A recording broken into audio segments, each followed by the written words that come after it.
new gasket.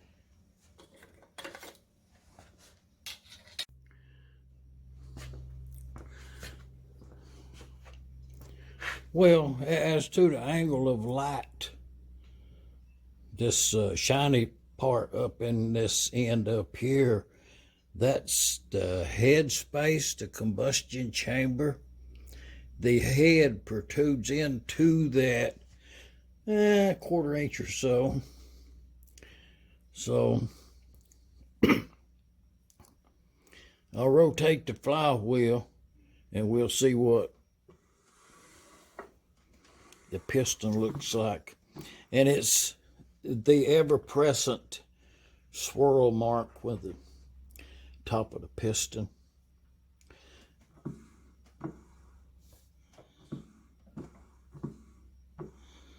We're going to take it out and look at it. You know, might as well. It's a good day for taking a piston out. I done got them 2 cotter keys, cotter pins. I got 2 cotter pins out and 2 of them castellated nuts. So the next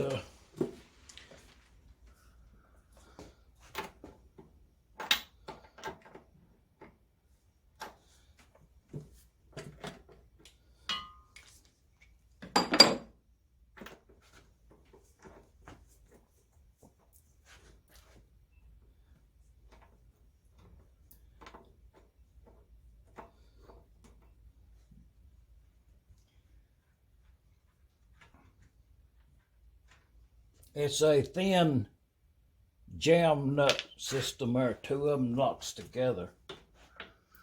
But you know, if you're thinking about this out loud, when you're taking all this stuff apart, you have to put it back together again. You know what I mean? You have to make sure every piece is just right and put it back together. But good condition. These are replacements here. I'm going to change these out to 2 different kinds. Original type, that's a new type of castellated nuts. That's what they're hustling on the internet, I think. They're just not right, but it's what you get.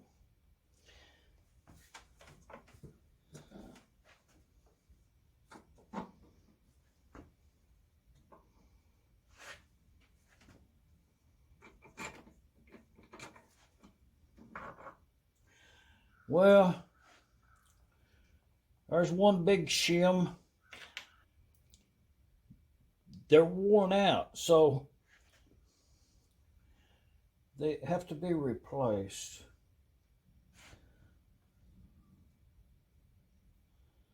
They're quite rough too. I'll have to see about that. What caused that roughness on them? We'll get that piston out up here on the other end. I think a big stick could probably get it out. I'll poke it in the back here, shove it out the front if there's not too much wear gap up there. I'll have to look at that. I went over and checked out a new towel over in the parts department. Brand new one. You know, just to kind of clean on that crankshaft. We're going to need it up there in the front too. New towel. But it has some oil film on there. But just looking at it here that I can see, looks pretty good. As far as crankshaft goes, that looks real good right there, what we're seeing. Now we're going to take it out and get it over on the workbench. Now we'll get that grease out of there and put some new grease in it. But before we push that piston out the front of that engine, we have to deal with that wire ring in there, because I'll show it to you. Look, let's get up there. Yeah, okay, that's a pretty good shot right there of the situation. I'll point it out to you back in there. This right here, that's one of them files that it's crooked. That's one of them crooked files right there. It's a really good one. Well, It's really a good file. I'm fortunate to have that. And, you know, I just accumulated it sometime in the past. It is a Nicholson, made in the USA, style 1, cut 0. So I've used this on many of an engine, like more than 10. I have used this file to do what I'm going to do to this engine on more than 10 engines in the past, and it's still good. And what I'm going to do, I'll get it something longer, where the rings stops in the cylinder every time that the engine completes its cycle, it comes up. That's as far as it can come. Okay, through the years they wear, and you can see this one, and as I poke my finger in there and come across it this way, I can actually feel it right here a little bit. It's some amount. At that point, I'm not going to build up any metal on this cylinder sleeve. It's a sleeve. Right there is where it's at. We're going to take it out. But we'll talk about it here for a minute. Stuff I've learned in some years past. And that being, this cylinder sleeve is worn that amount. This is original factory size right here, where it come from the factory. You can see the machine marks in there. Don't worry, there's nothing up here. I mean, it's been honed. When it was taken apart the last time, it has had a hone in it, but no metal was removed. You know, you can see the original metal. There's some disturbance there. To the amount of where the ring stops, that's worn, let's say 10 thousandths right here. And that probably means it's 10 thousandths over yonder, so that's a total of 20 thousandths wear in the cylinder right there. And you can feel it, so whatever amount you can imagine you can feel when you bring your finger across two uneven surfaces. So what happens is when you put new bearings in the engine in the other end, the thickness of that bearing lengthens the total distance stroke to where the rings comes, to whatever how many thousandths that is. These are wore really bad, so you could probably be 50 thousandths, probably moving it this way. When you do that, it's possible to break a ring right there when that piston comes up here, or either you will hear a knocking sound where that ring hits this one. Now, I'm not sure that there's new, I don't know what the rings looks like in this one. The engine has been apart, put back together, but I don't know if it has new rings or the original rings. So I'm going to take it apart to confirm what it has. And at that point, with the new bearings, I'm going to install onto the big end of the crankshaft. It will change where the rings stops in the cylinder, where the piston ends up this way, shorter or less, according to how many shims and how thick the bearing is. So to that end, this file comes into play. And what I can do, I can use it safely, and I'm going to take the time to, I'm going to take this file and I'm going to file that edge off of that. I'm going to do that to the point that I cannot feel the transition. Okay?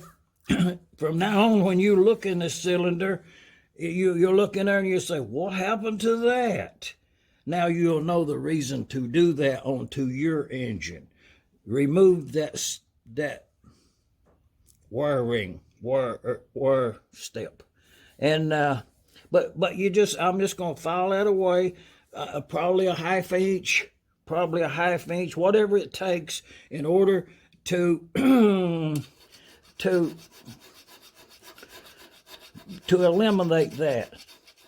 And you only file the distance you need to remove it. You're not filing this whole cylinder.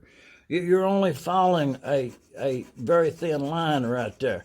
So, but at that end, it has to be quite a transition as to not leave a step. Meaning that when you get finished and look at it, you'll probably have a tool scratch mark. You'll probably have it'll probably be about 1 inch wide, I'd say. But oh yeah, it's gone. Just that short. I'm gonna do the whole thing around there, and then we'll look at it. But we're gonna take it out also.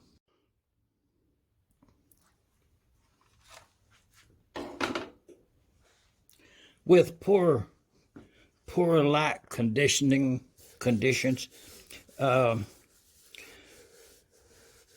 using my fingers to go around there, it's the step.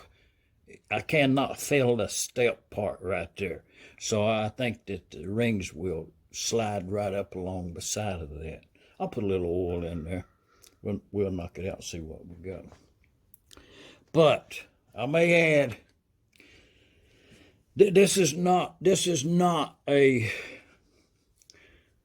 area in this engine, the cylinder inside the cylinder is not an area to have a piece of sandpaper. Sandpaper will embed in the walls of that cast iron right there for the life of the iron.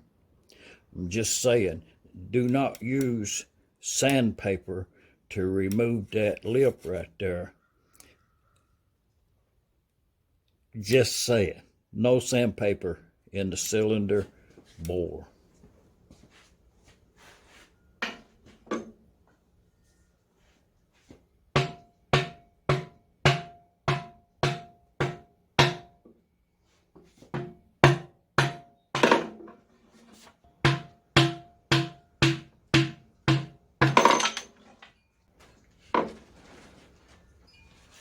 I'll relieve it a little bit more with the hammer and the stick.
Oh yeah.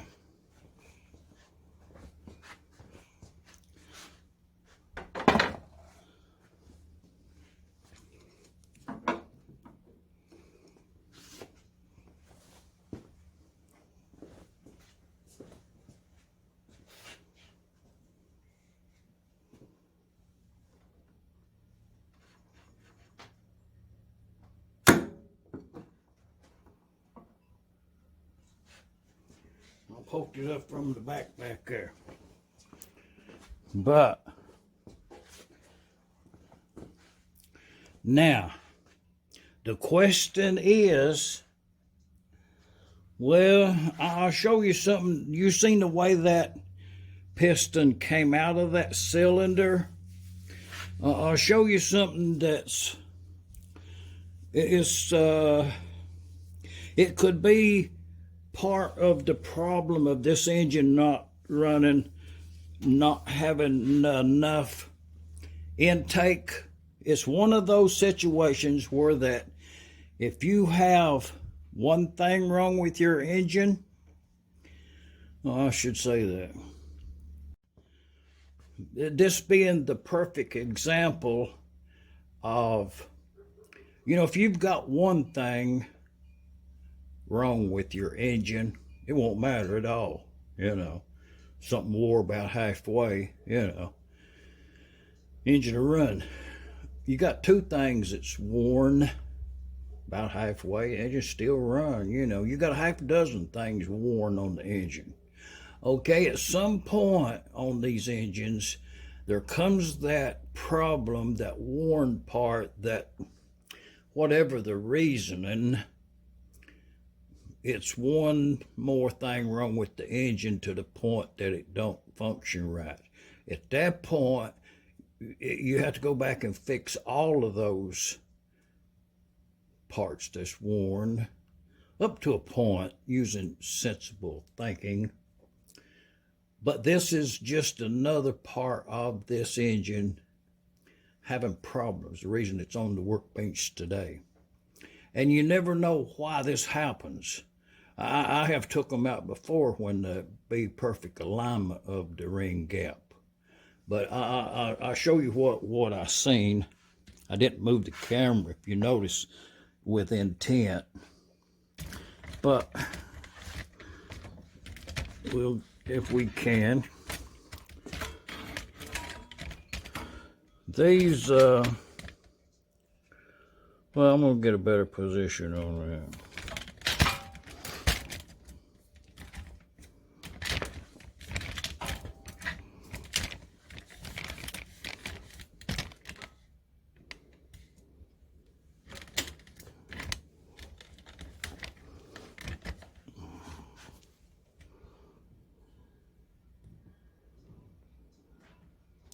Okay, we still in, but take notice of the gaps in the rings. 4 rings on this engine, and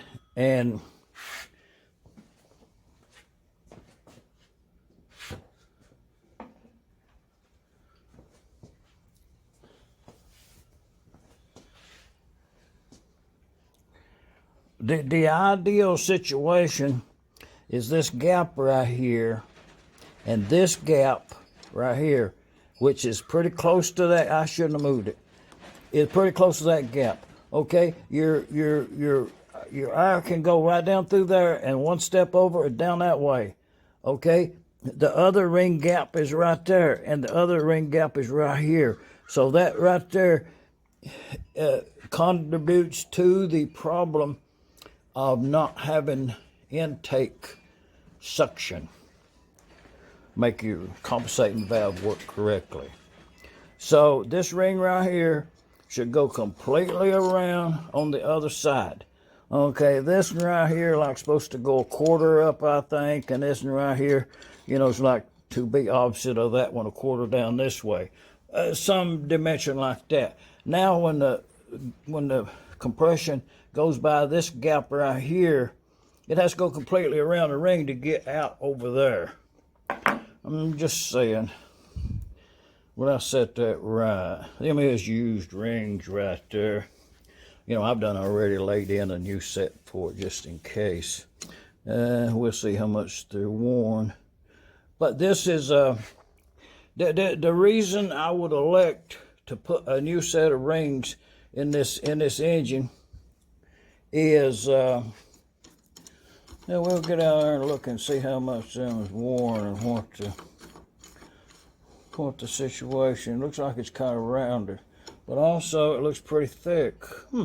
So that's just some thoughts right there on them rings. They are straight cut gaps in these rings. Normally, I think possibly they might be slash cut. These looks pretty thick, but the engine hasn't been run, so there's no reasoning for that to be shiny like that. But if I do replace them, it helps with the wire on the cylinder. That added amount, whatever it is that you add to it, just adds to the compression.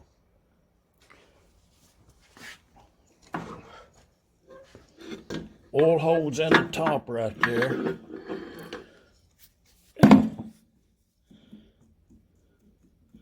Yeah, that's how much. That's how much plays in that wrist pin right there. You know, yeah. It takes some time to fix it. You know, it's one of them calls where that when you've got your engine there working on it, and you're looking at stuff, you have to decide how much is too much. You know. Because there ain't a lot of parts available for them, you know. You're pretty well stuck with the cylinder as is.